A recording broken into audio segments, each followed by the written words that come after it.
Ukraine पर रूस का विध्वंसक हमला। यूक्रेनी वेपन डिपो पर भीषण बमबारी। रूस ने फैब 3000 और फैब 500 बम गिराए हैं। यूक्रेनी हथियार डिपो में जोरदार धमाका हुआ है।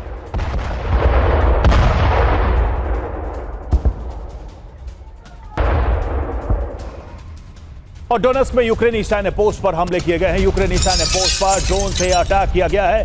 रूसी हमले में यूक्रेनी सैन्य पोस्ट तबाह। हमले में यूक्रेन के कई सैनिक हुए घायल।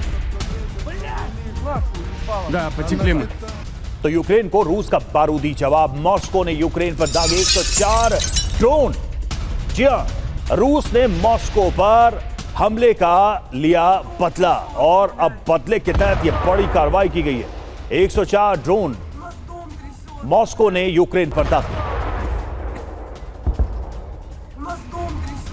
और डोनेस्क में रूसी कब्जे वाले इलाके पर हमला किया गया है। यूक्रेन ने रूसी सैन्य ठिकानों पर ड्रोन से किया है हमला और हमले में रूसी सैन्य पोस्ट तबाह किया है। रूसी आर्मर्ड व्हीकल में भीषण आग लग गई इस हमले के बाद।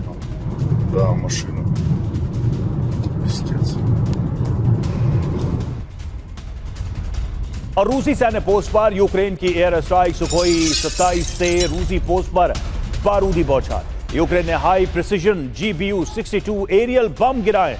रूसी ड्रोन लॉन्चिंग साइट को नष्ट किया है। वहीं रूस पर यूक्रेन का जोरदार हमला। रूस ने यूक्रेनी हमले को नाकाम किया है। रूसी एयर डिफेंस ने यूक्रेनी ड्रोन को मार गिराया।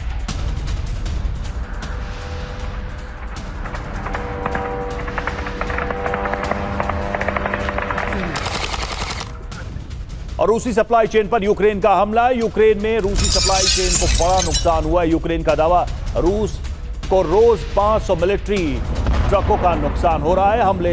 हमले से रूसी सैन्य ऑपरेशन प्रभावित हुआ है। रूस को रसद और हथियार पहुंचाने में अब परेशानी आ रही है। यानी सीधे तौर पर यह दावा किया जा रहा है कि जो सप्लाई सिस्टम है रूस का, उसको प्रभावित किया है यूक्रेन ने। दूसरी तरफ रूस के हमले लगातार जारी हैं। यूक्रेन पर महाविनाशक हमले पुतिन कर रहे हैं।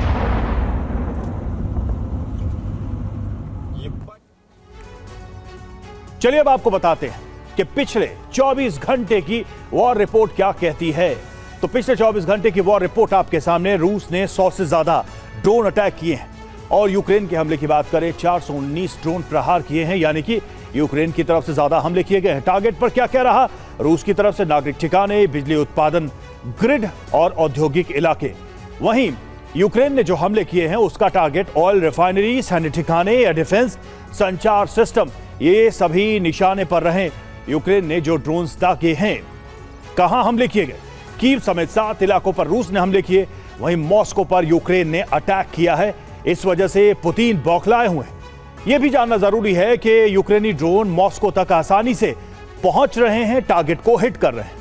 रूसी एयर डिफेंस सिस्टम ड्रोन रोकने में नाकाम साबित हो रहे हैं। यह भी दिखाई दे रहा है इन हमलों में। तो साफ है कि दोनों तरफ से प्रहार तो किए जा रहे हैं, लेकिन यूक्रेन ने गेम को थोड़ा पलटा है।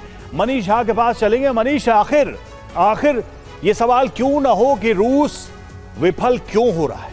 इतनी लंबी लड़ाई आने के बाद, इस स्टेज पर पहुंचने के बाद, जब यह माना जा रहा था कि यूक्रेन शायद अब अंदर से टूट गया होगा, मामला उल्टा क्यों दिखाई दे रहा है? न एयर डिफेंस सिस्टम रोक पा रहे हैं, मॉस्को तक अटैक हो रहा है, रिफाइनरी, सप्लाई चेन सब कुछ प्रभावित, और पुतिन खुद अब कहने लगे हैं कि रूस को तोड़ने की साजिश हो रही है। देखिए, इसमें कोई दो राय नहीं कि जिस तरीके से पिछले कुछ महीनों में यूक्रेन को यूरोप की तरफ से मदद मिली है, यूक्रेन के पास एक से बढ़कर एक घातक ड्रोन आ गए हैं। मतलब इस तरीके के ड्रोन आ गए हैं कि शायद ही रूस की इतने विशाल टेरिटरी में से कोई ऐसा इलाका होगा जहां पर कि यूक्रेन की पहुंच नहीं है, और उसका साफ तौर पर असर दिख रहा है। रही बात रूसी एयर डिफेंस सिस्टम की, भी एक लिमिटेशन है। अगर एक एक दिन में यूक्रेन की तरफ से 200, 400, 500, 1000 तक ड्रोन से अटैक किया जा रहा है, तो कहां तक उसको रोका जा रहा है?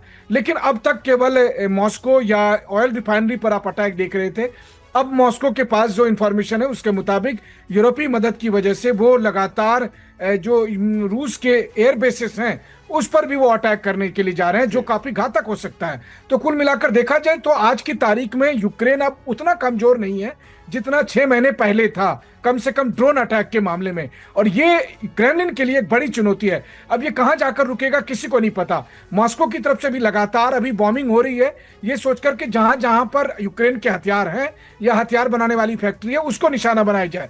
लेकिन इसके बावजूद यूक्रेन की तरफ से हमले बदस्तूर जारी हैं, और इसकी वजह से रूस पर दबाव है कि या तो जल्दी से इसका कोई समाधान हो, या नहीं तो फिर रूस बहुत ही बड़ा कोई ऐसा एक्शन लेगा। और मुझे लगता है वो एक्शन यूक्रेन में नहीं होगा, फिर आजिज होकर रूस यूरोप की तरफ बढ़ सकता है।